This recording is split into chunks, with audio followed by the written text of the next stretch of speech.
Good morning বন্ধুরা, সবাই কেমন আছো? Happy Sunday. আজকে আমি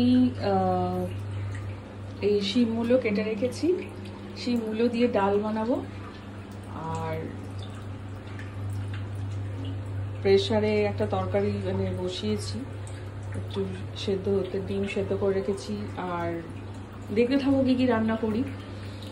তো আজকে এই রেসিপিটা শেয়ার করব, শিম মূলো দিয়ে ডাল। ঠিক আছে, তো কড়াতে আমি তেল দিয়ে দিলাম, সামান্য তেল দেবো, বেশি তেল দেবো না, একটু তেল দিয়ে দেবো। আর তেলে তেজপাতা, শুকনো লঙ্কাটা দিয়ে দিয়েছি।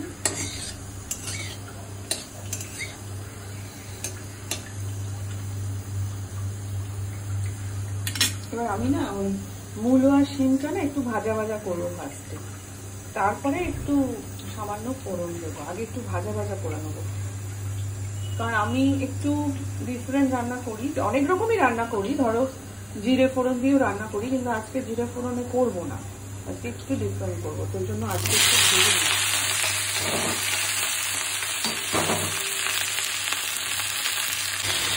দেখো নুন হলুদ দিয়ে দিয়েছি, দিয়ে আমি না এটাকে একটু ঢাকা দিয়ে দিয়ে ভাজছি, কারণ তেল তো অল্প আছে।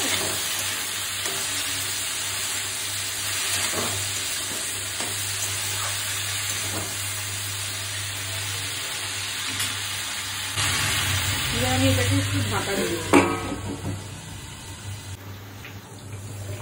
দেখো আমি শিম আর মূলো ভাজা হয়ে গেছে মোটামুটি। এবার আমি এটার মধ্যে না একটু ছড়িয়ে একটু অল্প একটু সামান্য তেল দিয়েছি, জাস্ট এক ছিটে তেলের মধ্যে। আমি সবসময় জিরে ফোড়ন দিয়েই করি, কিন্তু আজকে একটু ডিফারেন্ট করব, তোমরা খেয়ে দেখতে পারো। আমি দেখো কি দিলাম, মেথি। মেথি দিলে এত টেস্ট হয়, একটা সুন্দর স্মেল আসে মেথি দিলে। মেথিটা আমি আগে দিইনি কেন, কারণ হচ্ছে মেথিটা যদি তুমি আগে দাও না, তারপর যখন তুমি ভাজবে বেশি, তখন ওটা একটু বিটার টেস্ট হয়ে যাবে, তো ওটা খেতে পেটো পেটো লাগবে। তো সেই জন্য আমি আগে একটু ভেজে ভাপিয়ে নিয়ে তারপরে একটুখানি সামান্য তেলে মেথি দিয়েছি। মেথিটা তো এমনিতেও খুব উপকার খাওয়া, আর একটু ডিফারেন্ট টেস্টও হয়। এবারে আমি কি করবো বলতো, এবার আমি ডালটা দিয়ে দেবো। দেখো আমি ডাল সেদ্ধটা দিয়ে দিয়েছি। এবার আমি একটু ঢাকা দিয়ে দেবো, আর কাঁচা লঙ্কা দিয়ে দেবো, 2-3টে কাঁচা লঙ্কা দিয়ে দিলাম। এবার আমি একটু ঢাকা দেবো, মানে শিমটা মূলোটা আর একটু সেদ্ধ হবে ভাবতে। সেদ্ধ মোটামুটি হয়ে গেছে। তবে একটা কথা বলি, এই ডালটা কিন্তু মিষ্টি লাগে, একটু সামান্য মিষ্টি লাগে।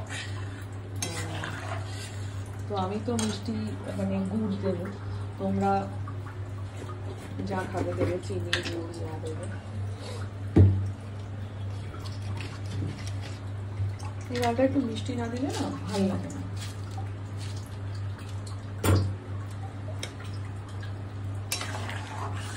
মানে আমি খাই, পছন্দ করি, যারা মিষ্টি খায় না তারা মিষ্টি দেবে না।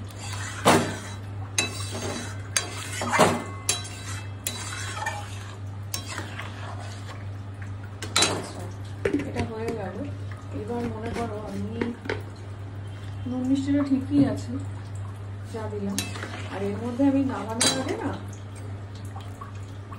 জাস্ট একটা জিনিস অ্যাড করবো, আর একটু ভাপিয়ে নিই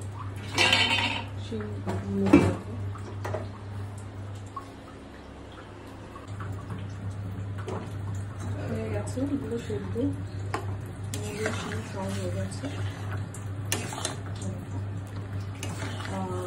এটা যদি জিরে ফোড়ন দিয়ে করতে তাহলে তোমার একটু ঘি লাগবে, কিন্তু আমি এটা একটু মেথিতে দিয়েছি, ঘি লাগবে না।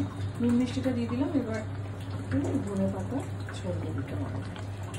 একটু ধনে পাতা এটাতে দিতে হয়, শীতকালীন তো আমাদের স্মেলটা ভালো আসে।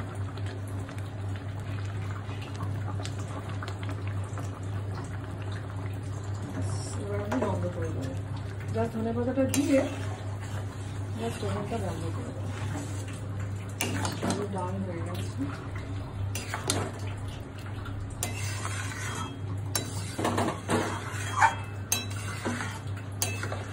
কেমন লাগলো তোমরা বলো, আর তোমরা কিভাবে কিভাবে খাও সেটা বলো, জানিও কমেন্ট করে।